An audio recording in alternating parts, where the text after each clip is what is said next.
Iran युद्ध में अमेरिकी राष्ट्रपति ट्रंप के 10 दिनों तक के हमला नहीं करने के ऐलान के बाद भी इजराइल का ईरान पर हमला लगातार जारी है।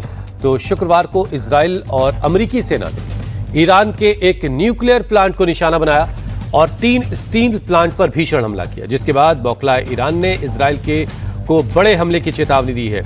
IRGC ने पलटवार की धमकी देते हुए इजराइल और खाड़ी देशों के स्टील प्लांट्स को निशाना बनाने की बात कही है। तो कल ही इजराइल ने अमेरिकी फोर्सेस के साथ मिलकर ईरान में एक न्यूक्लियर पावर प्लांट और 3 स्टील प्लांट को निशाना बनाया और बड़े नुकसान की खबर आ रही इन हमलों के बाद। और इन हमलों के बाद ईरान ने इजराइल पर बड़े हमले की चेतावनी जारी की और साथ ही खाड़ी देशों में स्टील प्लांट को भी निशाना बनाए जाने की बात ईरान की तरफ से कही गई है। और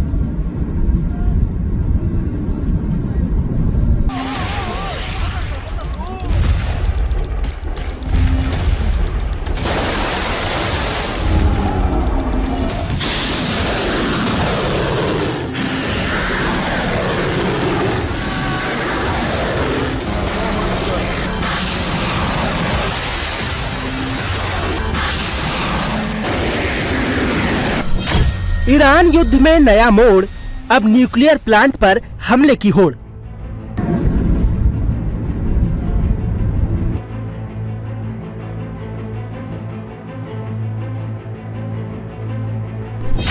ट्रंप मांगे पीस टॉक, नेतन्याहू ने किया टारगेट लॉक।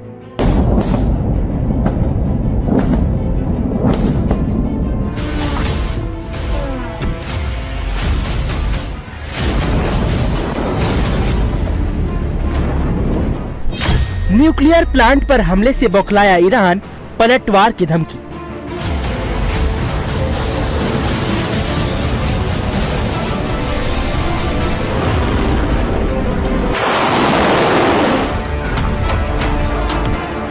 ईरान युद्ध के 29वें दिन पीस टॉक के चर्चे और ईरान के पावर प्लांट्स पर अटैक को लेकर ट्रंप के 10 दिनों के मोहलत के बीच ईरान के 4 बड़े साइट्स पर इजराइल और अमेरिकी सेना की बमबारी ने युद्ध को और भड़का दिया है।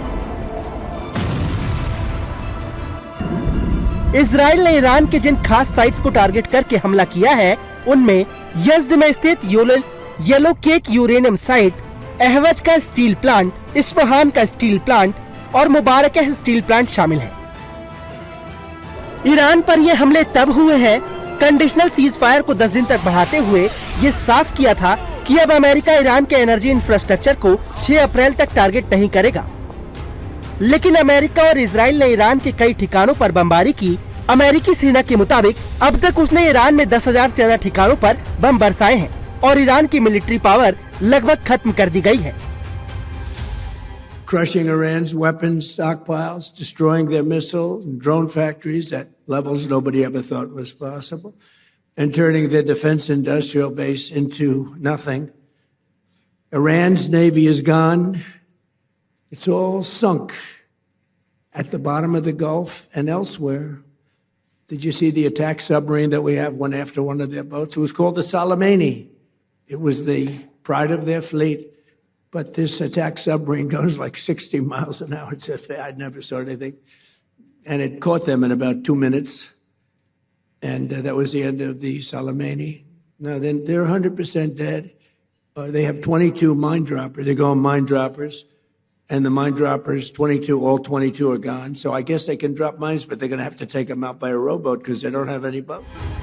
एक तरह की मिलिट्री पावर खत्म करने की बात कर रहे हैं, तो वहीं यूएस की इंटेलिजेंस रिपोर्ट में बताया गया है कि लगभग 1 महीने की जंग के बाद ईरान का सिर्फ 1/3 हथियारों का जखीरा ही नष्ट हुआ है। रिपोर्ट में दावा किया गया है कि ईरान की 1/3 मिसाइलें मलबे में दबी हैं। हालांकि ईरान ने अब भी अपने पास काफी मिसाइलें बचे होने का दावा किया है।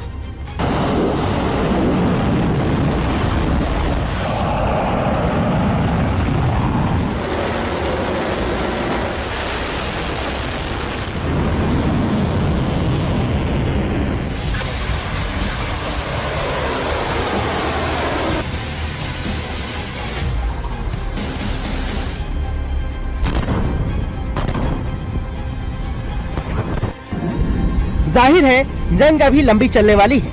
ईरान पर इजरायली अटैक के बाद IAEA ने कहा है कि ईरान की तरफ से उन्हें बताया गया है कि यज़्द में एक येलोकेक यूरेनियम साइट पर हमला हुआ है। हालांकि अभी तक प्लांट के बाहर रेडिएशन के लेवल में कोई वृद्धि नहीं देखी गई है, लेकिन अपने स्टील और पावर प्लांट पर अटैक के बाद ईरान बौखला गया है। IRGC ने पलटवार की धमकी देते हुए चेतावनी दी है कि वो अपने स्टील प्लांट्स पर हुए हमले के जवाब में इजराइल और 5 अन्य खाड़ी देशों में स्टील प्लांट्स को टारगेट करने का ऐलान कर दिया है। धमकी के साथ ईरान ने तस्वीर भी जारी की है। तो वहीं ईरान के विदेश मंत्री सैयद अब्बास अरागची ने एक्स पोस्ट के जरिए इजराइल को हमले का अंजाम भुगतने की धमकी दी है। इजराइल ने ईरान की 2 सबसे बड़े स्टील प्लांट्स, एक पावर प्लांट और एक सिविलियन न्यूक्लियर साइट पर हमला किया है। इजराइल का दावा है कि उसने ये कार्रवाई अमेरिका के साथ मिलकर की है। ये हमला अमेरिकी राष्ट्रपति द्वारा कूटनीति के लिए बढ़ाई गई डेडलाइन के उलट है। ईरान अब इजराइल से उसके अपराधों की भारी कीमत वसूलेगा। ईरान के पावर प्लांट्स पर अटैक के बाद पलटवार कितना घातक होगा यह भी साफ नहीं है, लेकिन ईरान की मिसाइल हमले से इजराइल का तेल अवीव, बीर शेवा, हाइफा, रिशोन पेटा टिकवा और लेजियोन शहरों में भारी नुकसान पहुंचा है।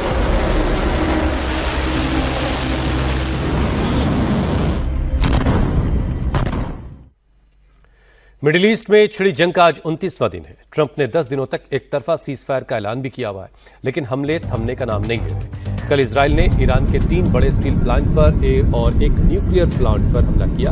हमले में इन प्लांट्स को काफी नुकसान हुआ है, ऐसा दावा किया जा रहा है। इजराइल ने ईरान के यज़्द में येलोकेक यूरेनियम प्लांट को निशाना बनाया। इसके अलावा अहवज़ में एक स्टील प्लांट, इस्फहान में स्टील प्लांट और मुबारकह में भी एक स्टील प्लांट को निशाना बनाया गया। तो ये अलग अलग शहरों की तस्वीरें आप देख रहे हैं, जहां पर 2 बड़े स्टील प्लांट, एक और स्टील प्लांट, एक सिविल न्यूक्लियर प्लांट को जो निशाना बनाया गया और दावा किया जा रहा है कि इस हमले में बड़ा नुकसान ईरान को हुआ है। सीजफायर के बीच न्यूक्लियर और स्टील प्लांट पर हुए हमले से ईरान बौखलाया हुआ है। ईरान ने आरोप लगाया कि सीजफायर के धोखे में इजराइल और अमेरिका उसके इंफ्रास्ट्रक्चर पर हमले कर रहे हैं। इसका खामियाजा भुगतना पड़ेगा। इस ऐलान के साथ ही ईरान ने मिसाइल अटैक का 84वां वेव लॉन्च कर दिया। ईरान के इस हमले का निशाना सऊदी अरब का प्रिंस सुल्तान एयरबेस रहा, जहां अमेरिका के काफ़ी हथियार और फाइटर जेट खड़े। हालांकि ईरान ने जवाबी हमला करने से पहले कतर, बहरीन, सऊदी अरब और UAE, कुवैत को इजराइल को अपने इंफ्रास्ट्रक्चर के आसपास रहने वाले लोगों से इलाका खाली करवाने की चेतावनी भी जारी कर दी थी। सऊदी अरब के प्रिंस सुल्तान एयरबेस को टारगेट कर ईरान ने जो मिसाइल हमला किया, उसकी सैटेलाइट इमेज सामने आई है, जिसमें बेस पर मिसाइल अटैक्स के बाद काफी नुकसान दिखाई दे रहा है। इस हमले में कम से कम अमेरिका का एक KC-135 रिफ्यूलिंग एयरक्राफ्ट तबाह हो गया, जबकि कई दूसरे फाइटर जेट डैमेज हो गए। इसके साथ ही बेस पर मौजूद कई अमेरिकी सैनिकों के घायल होने की खबर है। हालांकि अमेरिका ने अब तक इसकी पुष्टि नहीं की, लेकिन तस्वीरें आप देखिए, हमले से पहले और हमले के बाद की जो तस्वीरें वो बता रही हैं। इस तस्वीर में आप देखेंगे तो कई प्लेन आपको खड़े दिख रहे हैं, लेकिन हमले के बाद वहां पर प्लेन कम दिख रहे हैं। मुमकिन है कि कुछ प्लेन हमले से ठीक पहले वहां से हटाए गए हों फौरन, लेकिन ये भी दिख रहा है कि कई प्लेन जो है इस हमले की जद में आए। ईरान ने खाड़ी देशों के साथ ही इजराइल पर भी जोरदार जवाबी हमला किया। ईरान ने बैलिस्टिक मिसाइल के साथ क्लस्टर बम यूज किया और तेल अवीव को टारगेट किया। हालांकि इन बमों को इंटरसेप्ट किया गया, लेकिन इंटरसेप्ट के बावजूद जो मलबा गिरा अलग अलग इलाकों में, उसमें कई लोग जख्मी हुए। एक शख्स की मौत हो गई। क्लस्टर बम के शार्पनेल तेल अवीव, रमतगान और जिवातियम के 10 अलग अलग लोकेशंस पर गिरे। और ये तस्वीरें आप देख रहे हैं जो तेल अवीव के आसमानों की हैं, जहां पर इजरायली के अलग अलग लोकेशंस पर ईरान के क्लस्टर बम गिरे।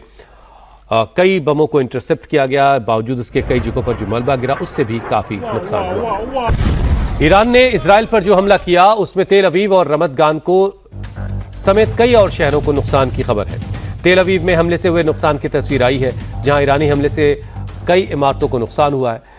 इमारत का मलबा चारों तरफ फैला हुआ दिखाई दे रहा है। ये तस्वीरें आप तेल अवीव की देख रहे हैं, जहां पर एक इमारत बुरी तरह से तबाह हो गई है।